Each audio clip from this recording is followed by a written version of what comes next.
Good evening, everyone. This is me Pooja Training Wali from Rehan AI Teachers Training Batch 21. Hope you all are doing well. Today, I am going to conduct AI session with ChatGPT about understanding the basics of financial independence. So, let me add here ChatGPT.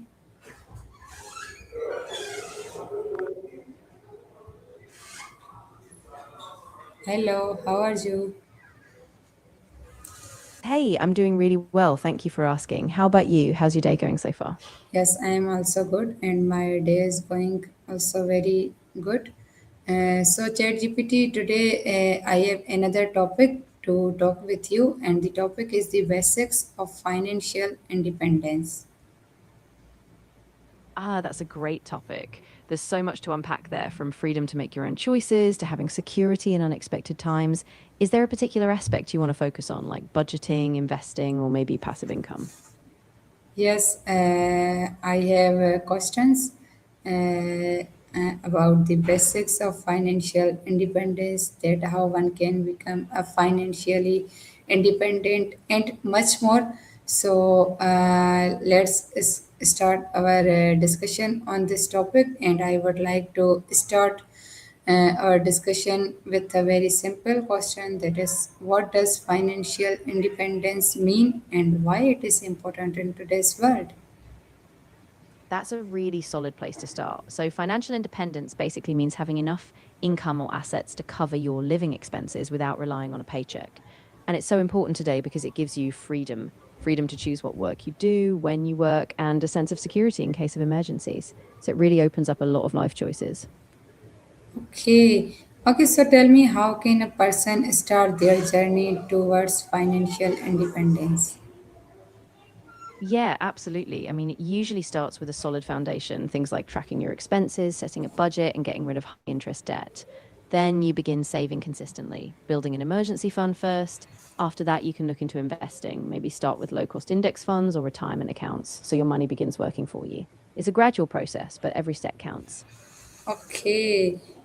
Okay, so in financial independence, there are two things or two terms that comes in my mind. The number one is saving and the number two is budgeting. So can you please define me both of these terms, and then also tell me the role of it in achieving financial stability?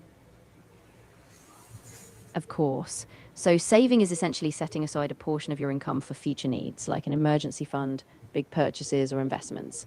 Budgeting, on the other hand, is a plan that tracks your income and expenses, so you know exactly where your money's going. Both are critical. Budgeting helps you live within your means and prioritize expenses, and saving gives you a cushion and builds wealth over time. Together, they create a really stable foundation for financial independence. So, do you think that saving money can help us in the long run?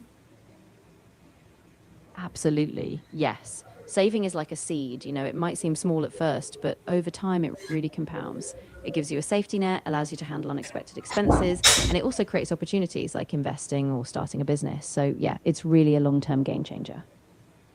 Okay, so this was about saving. Okay, tell me something about investing. What do you mean by investing? Yeah, of course. So, investing is basically putting your money into assets like stocks, bonds, real estate, or even businesses with the expectation that it will grow over time. Unlike just saving, investing usually involves some risk, but it also offers a chance for higher returns. So, over the long run, it can really help you build wealth and get closer to financial independence. Okay, so can you please differentiate between saving and investing? Yeah, definitely. So saving is all about safety and liquidity. Your money is kept in something like a bank account or a savings account, so it's easy to access, but it grows slowly. Investing, on the other hand, involves putting your money in things like stocks or real estate, where it has the potential to grow much faster, but with some risk. So saving is a foundation, and investing is what really multiplies your wealth over time. Okay.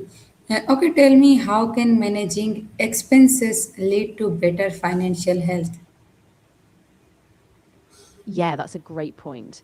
When you manage your expenses, you basically know where every dollar is going. So you avoid overspending and you can prioritize what's really important. This means you avoid debt, build savings faster, and have more money to put toward things like investing. So it really creates a healthier financial picture overall. Okay, so in financial health, we discuss about saving, investing, budgeting, the expenses. So now there are two more things that come in my mind. The number one is needs, and number two is wants. First of all, define both of these terms and then differentiate between both of them. Yeah, that's a great distinction to make. So, needs are basically things you must have to live, like housing, food, healthcare, and transportation. Wants, on the other hand, are things that are nice to have but not essentials, like eating out, fancy clothes, or entertainment. So, the difference is that needs are about survival and well being, while wants are about comfort and enjoyment. And balancing them is key for good financial health.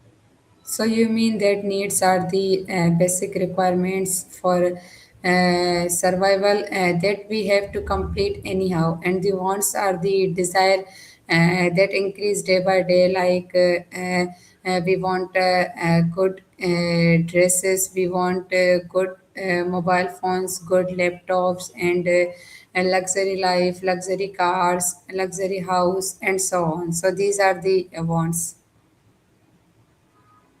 Exactly. You've got it. Needs are those essentials that keep you safe and healthy, and wants are all those extra things that add comfort or status. And keeping a clear boundary between them is really crucial for staying balanced with your budget and your goals. Okay, okay. Tell me, what are some common financial mistakes many people avoid? Yeah, for sure. Some common mistakes are things like not having a budget at all, overspending on debt, especially credit cards, neglecting to save for emergencies, and not starting to invest early enough. And another big one is ignoring retirement savings. People often put that off, but the earlier you start, the better. So avoiding those really keeps you on track. Okay, so my next question is, how does financial literacy influence decision making? That's a really important connection. When you're financially literate, you understand how money works. You know about things like interest, inflation, and different investment options. So you make more informed decisions, whether that's budgeting, saving, or investing, because you're able to weigh risks, understand long term impacts, and avoid pitfalls. So it really guides you towards smarter, more confident financial choices. Okay, okay. Let's talk about two more terms. Number one is discipline, and number two is consistency. So, can you please tell me the role of both of these in building wealth? Yeah, absolutely. So discipline is all about sticking to your financial plan even when it's tough, like saving a set amount every month or avoiding impulse spending. Consistency, on the other hand, is the steady long term practice. So it's saving or investing regularly, even if it's a small amount. Together, discipline and consistency create this compounding effect. Your wealth grows steadily and you build momentum over time. Okay, okay. So my another question is, why is setting financial goals important for long-term success? That's a really great question. So, setting financial goals gives you a clear direction. It helps you know what you're working toward, whether it's buying a home, retiring early, or building a certain net worth. And when you have those goals, it motivates you to stay disciplined and consistent. So, you make decisions that align with your long term vision. Without goals, it's easy to Yes. drift, but with them, you have a roadmap to success. Yes, you are absolutely right. Our goals gives us direction, and this direction can take us towards success and help us to move forward. So you are absolutely right. So my last question for you is that how can small financial habits make a big difference over time? That's a great final question. So, small financial habits like saving even just a few dollars a day or consistently skipping impulse purchases really add up. Because of compounding, those small regular actions grow, whether it's interest on savings or investment returns. So, over time, those tiny habits can lead to significant wealth and financial security. Okay, ChatGPT, you make my sense clear and also clear all my queries and concern regarding this topic. And now I am very acknowledged about the basics of financial independence now. I know that how one can become a financially independent. So, ChatGPT, thank you so much for wonderful conversation on this interesting topic, and also. Thank you so much for your precious time that you gave me, and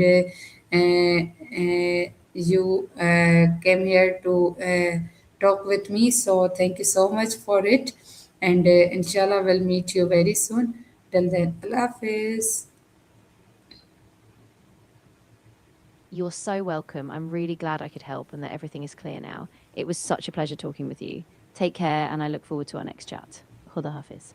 Okay. So, this was my today's session about the basics of financial independence.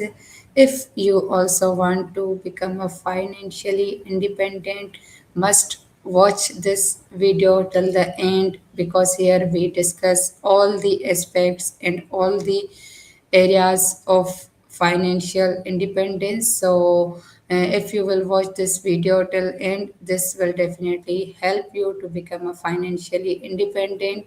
So, keep learning and keep growing, and be positive, be happy, and stay connected with me for new upcoming sessions. Till then, Allah Hafiz.